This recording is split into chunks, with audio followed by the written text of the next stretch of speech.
Buenas tardes. Gracias por la invitación, Ana María.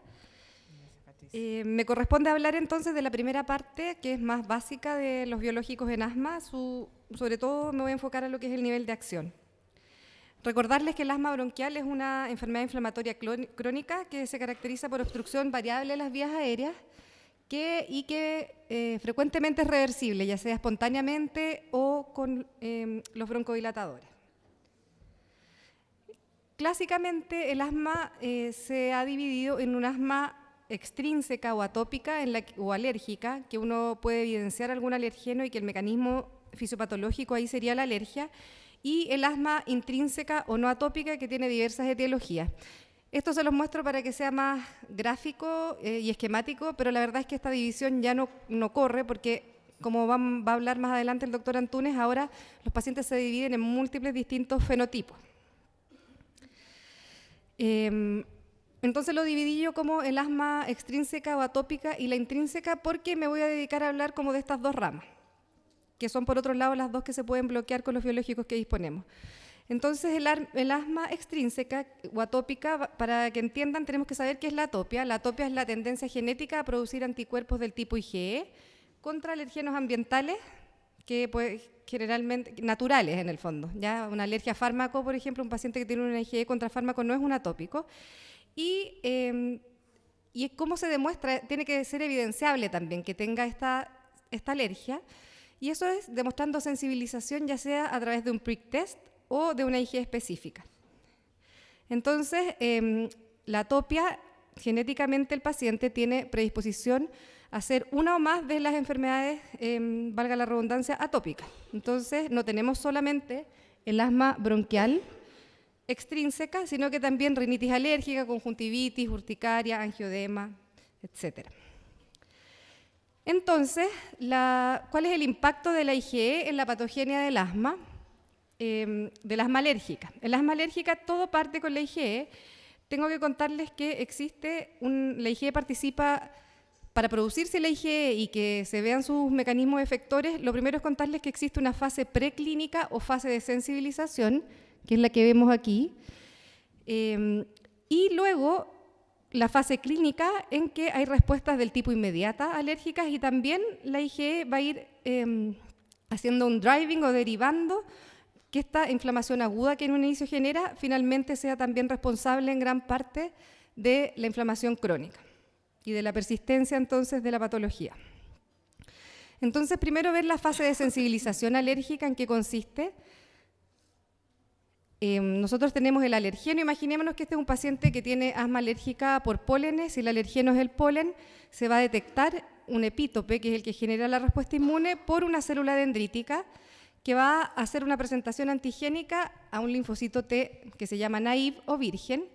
Dependiendo del ambiente de citoquinas, que en gran parte está determinado genéticamente, dependiendo del ambiente de citoquinas que se produzcan, este linfocito T naive se va a desviar o hacia una respuesta Th2 o hacia una respuesta Th1, la que no voy a nombrar porque la IgE por definición es parte de los linfocitos T Th2. Estos linfocitos Th2 entonces, por la misma interleuquina 4, se van a multiplicar, van a proliferar, y finalmente se les va a presentar también el linfocito B, que actúa como célula presentadora de antígeno, va a hacer una presentación a este linfocito T, y en este ambiente de citoquinas Th2, interleuquina 4 e interleuquina 13, este linfocito B naive, que tenían anticuerpos solo de IgM, que es el que tiene el linfocito virgen, va a generar lo que se llama un switch de isotipos a IgE.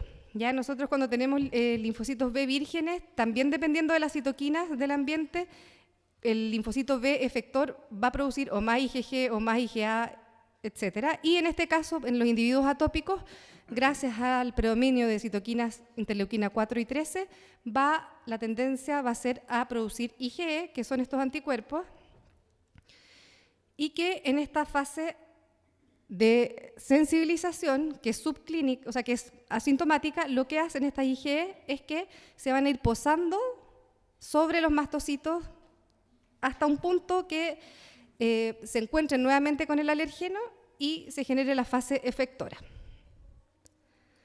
¿Cuál es la fase efectora? Cuando el paciente ya está sensibilizado con estas IgE sobre los mastocitos, el paciente estos mastocitos se van a encontrar con el alergeno y se va a producir entonces una activación de estos mastocitos con degranulación y producción de varias sustancias, la más conocida la histamina, que van a generar la respuesta aguda alérgica, que en el caso de la rinitis va a producir estornudos, congestión nasal, prurito nasoocular, coriza.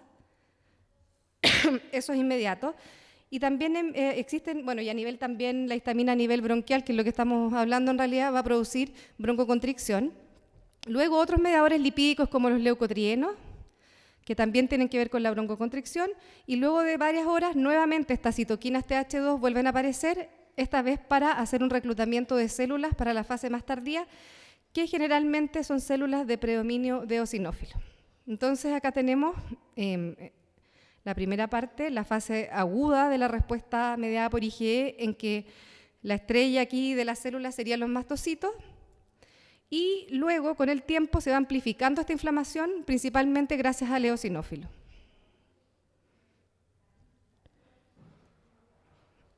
Entonces todo lo que les acabo de contar, cuando hablamos de IgE estamos hablando de la vía alérgica clásica, la más conocida, que un poco lo que les acabo de mostrar aquí se los trato de mostrar en el epitelio respiratorio.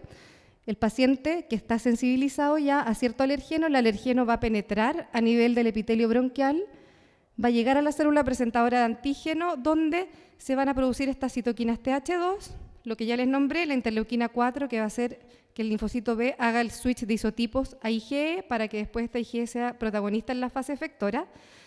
También la misma interleuquina 4, junto con la interleuquina 13, y yo se las nombro porque finalmente los biológicos que vamos a ver van a ir a bloquear cada una de estas citoquinas. Sobre todo la interleuquina 13 tiene que ver con producir broncoconstricción, también la interleuquina 4 y 13 con sobreproducción de mucus a nivel bronquial, y la interleuquina 5, que es muy importante e indispensable para el reclutamiento de eosinófilos. Entonces aquí están las estrellas, la interleuquina 4, 13 y 5. ¿Ya? Y como concepto, recordar que la interleuquina 4 y 13 tienen mucho que ver con todo lo que hablamos relacionado con la IgE, y que la interleuquina 5 comanda totalmente el ciclo de vida del eosinófilo desde que parte desde la médula, o sea, es eosinófilo poyético. Luego también tiene que ver con la activación, con la quimiotaxis de los eosinófilos hacia los sitios de inflamación, y también le entrega señales de sobrevida al eosinófilo. Ahora, una cosa importante es que también un individuo que no es atópico y que no genera IgE puede tener a los eosinófilos como protagonistas principales de su asma, puede tener eosinofilia. ¿Ya? Yo puedo tener un paciente que tiene eosinofina en el hemograma, que tiene asma y que sin embargo no tiene IgE elevada, no tiene prick test positivos, no tiene IgE específicas positivas. Y quizás antes uno siempre asociaba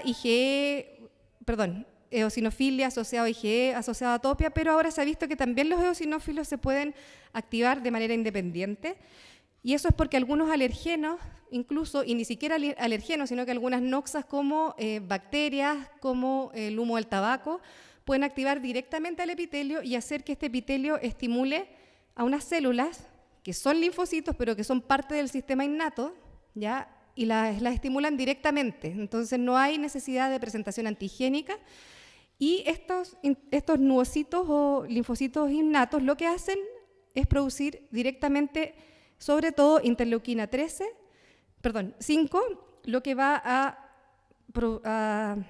estimular a los eosinófilos. Aquí hay un dibujo, entonces esta sería la vía, digamos, clásica que les conté en un inicio, la presentación antigénica del alergeno a través de la vía TH2 con producción de interleuquina 4, switch a IgE, y todas las consecuencias clínicas entonces de la activación del mastocito vía IgE, pero esta nueva vía que ya no tiene que ver con la respuesta TH2, en que hay noxas epiteliales que directamente van a activar a este linfocito innato, y este linfocito innato directamente va a producir interleuquina 5, que va a atraer al eosinófilo, y también, bueno, interleuquina 13 con las funciones que yo les había comentado. Entonces de aquí, a pesar de que yo no voy a hablar de fenotipos porque los va a hablar el doctor Antúnez, solamente tratar de traducir esto un poco más a la clínica.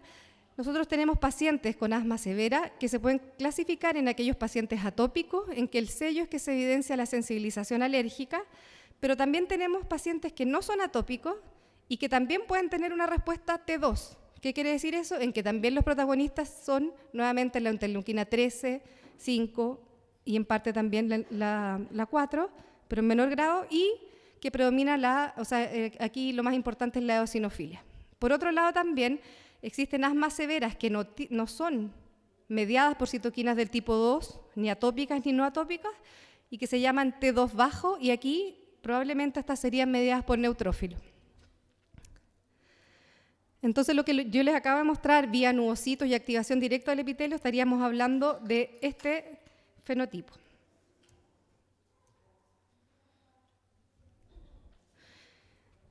No voy a entrar en detalle del fenotipo de T2 bajo, porque la verdad es que no hay biológicos aprobados para esta área, por lo tanto nos vamos a centrar en lo que es la respuesta T2-TH2. Esto tampoco lo voy a decir en detalle, solamente contarles que, y tienen que saber ustedes probablemente, que el asma tiene un manejo escalonado, que está bien estandarizado, que tiene 5 pasos y que en realidad, según el control del asma que se haya tenido luego de una buena adherencia a los fármacos en el paso anterior, uno va pasando de etapa, y hoy en día, en el paso 5, o sea, en el asma más severa, ya está aprobado por la FDA el uso de ciertos biológicos como el omalizumab, el mepolizumab y el reslizumab, que los vamos a nombrar. ¿Qué es el asma severa? El asma severa es el asma que no está controlada estando con dosis máxima de corticoides inhalados, de un segundo controlador, habiendo estado seguro que el paciente tiene sus comorbilidades tratadas, que tiene buena adherencia y buena técnica de inhalación. Y ahí ya podemos hablar de un asma severa. Ahora, en las últimas décadas se ha visto que el asma severa probablemente es un grupo heterogéneo de distintas enfermedades mediadas por distintos mediadores inflamatorios. Se ha intentado identificar fenotipos y todo con el objetivo de llegar a blancos terapéuticos específicos, y aquí es donde nace la investigación de los biológicos. Esto nuevamente es lo que yo les mostraba, pero ahora en dibujo. Vemos acá la primera vía TH2, la vía, digamos, alergénica. Acá la que es activación directa a través de estos linfocitos innatos con producción de interleuquina 5 principalmente, y esta vía que no sería, digamos, T2 y que sería más bien mediada por interleuquina 17.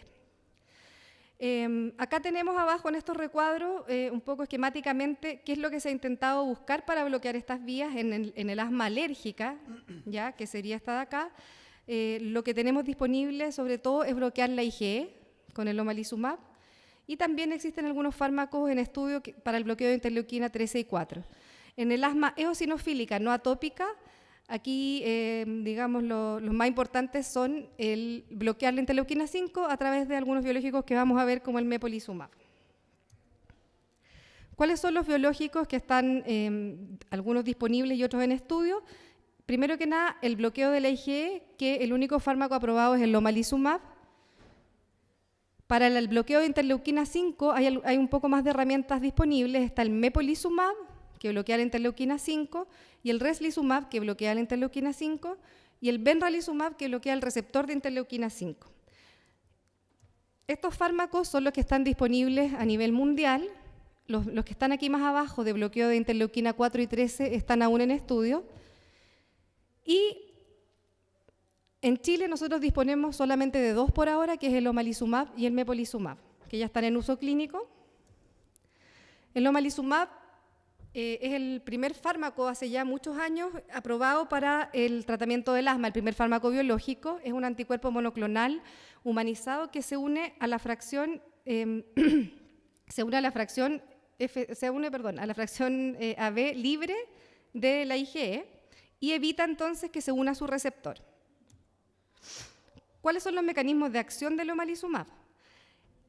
Se une a la IgE libre, por lo tanto evita que se una a su receptor, pero también tendría algún efecto a nivel del receptor mismo, uniéndose a ese receptor y produciendo una downregulación de estos receptores a nivel mastocítico. Y al disminuir la inflamación alérgica, también va a disminuir la producción de estos mediadores como leucotrienos y citoquinas que después eran responsables de la atracción de células como los eosinófilos. Entonces, viendo de nuevo todas estas vías, lo que acabamos de revisar es el bloqueo a nivel de esta vía, bloqueando la IgE y evitando su unión a mastocitos. El mepolizumab lo que hace es bloquear la interleuquina 5, que ya sea a través de la vía alérgica clásica como a través de la vía directa por el linfocito innato, van a producir esta interleuquina 5 para llegar a activar el eosinófilo en todas sus áreas. El Nucala es el antiinterleuquina 5 que disponemos hoy en día, que es el mepolizumab. Vemos acá entonces que el mepolizumab y el reslizumab, que también creo que se va a lanzar pronto aquí en Chile y que está disponible fuera, ambos el mecanismo es el mismo, unirse a la interleuquina 5, ¿ya? Y también está disponible en el extranjero el benralizumab, que se une al receptor de interleuquina 5, produciendo la apoptosis del eosinófilo, y este es un fármaco bien interesante porque este receptor de interleuquina 5 está además en los basófilos, que son los precursores del mastocito, ¿ya? Y produce apoptosis, al unirse al receptor, produce apoptosis de los eosinófilos y de los basófilos. Entonces, por un lado, ahí estamos atacando la vía alérgica, disminuyendo, digamos, la activación de mastocitos, estamos eliminando los eosinófilos, y en teoría los estudios también dicen que al producir apoptosis de los eosinófilos esto sería más efectivo porque cuando uno usa mepolizumab y bloquea la interleuquina 5, baja rápidamente los eosinófilos en sangre, pero quedarían eosinófilos a nivel de los tejidos, porque estos eosinófilos de los tejidos responderían a otras citoquinas, como interleuquina 13, GM, CSF, o sea, tendrían otras señales de sobrevivencia independientes de la interleuquina 5 que harían que todavía permanezcan. Entonces, esto al provocar la apoptosis del eosinófilo actuaría también con los que están acá a nivel de tejido. Que les acabo de decir todo esto, ¿ya? Entonces, en el fondo es lo mismo. El benralizumab, al unirse al receptor, va a producir la apoptosis de estos eosinófilos y de pasadita a los basófilos. Y por último, les quise nombrar, tenemos en estudio y que ya está aprobado para dermatitis atópica afuera, pero no para asma, el dupilumab. El dupilumab bloquea el receptor de interleuquina 4, ya les voy a nombrar un poco más el detalle, y contarles que el bloqueo directo de la interleuquina 13 a través del tralokinumab y el lebrikizumab no han tenido buena respuesta en ensayos clínicos, por lo tanto están quedando un poco de lado. Pero al bloquear el receptor de interleuquina 4, igual estamos bloqueando la interleuquina 13 en forma indirecta, como les voy a mostrar. ¿Ya? Entonces acá la interleuquina 4 es muy importante también en la producción de IgE. Entonces, el receptor de interleuquina 4 tiene la gracia que una de las partes del receptor es compartida con el receptor de interleuquina 13. Entonces, si yo bloqueo por el dupilumab el receptor de interleuquina 4, estoy evitando la acción de interleuquina 4 y 13. Recordar entonces que a través de esto estamos probablemente yéndonos hacia la vía TH2, porque la interleuquina 4 tenía que ver con este switch de isotipos, pero también bloqueando la vía de los eosinófilos, porque sobre todo la interleuquina 13 también es una señal de sobrevivencia para el eosinófilo, ¿ya? Entonces aquí tenemos el dupilumab, con lo que les acabo de decir, que uniéndose al receptor bloquea ambas vías. Y por último, nombrarles que todavía tenemos muchos otros biológicos. Acá está el omalizumab que ya hablamos, el mepolizumab con el reslizumab, que se unen a la interleuquina 5, el benralizumab a su receptor, el dupilumab, que va a inhibir la interleuquina 4 y 13.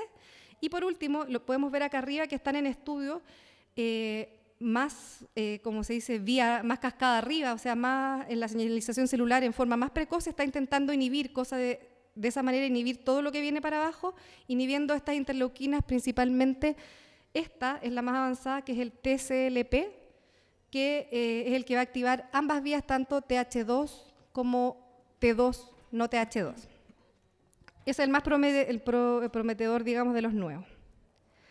Bueno, y eso era de mecanismo, y solamente decirles que, y no voy a entrar en la parte clínica que hablaba el doctor Antúnez, pero que tampoco los biológicos son la panacea, andan muy bien, probablemente hemos tenido harta experiencia y andan bien ambos, también uno lo ve en los estudios clínicos, pero si yo elijo uno o el otro, porque aquí pudieron ver que finalmente las vías igual se interrelacionan, ¿ya? O sea, si yo bloqueo la IgE, también estoy bloqueando el eosinófilo, y no sabemos qué tan, o sea, a lo mejor es la única célula importante o no. A lo mejor bloqueo el eosinófilo, pero también me quedan dando vueltas los mastocitos, me quedan dando vueltas otros fármacos.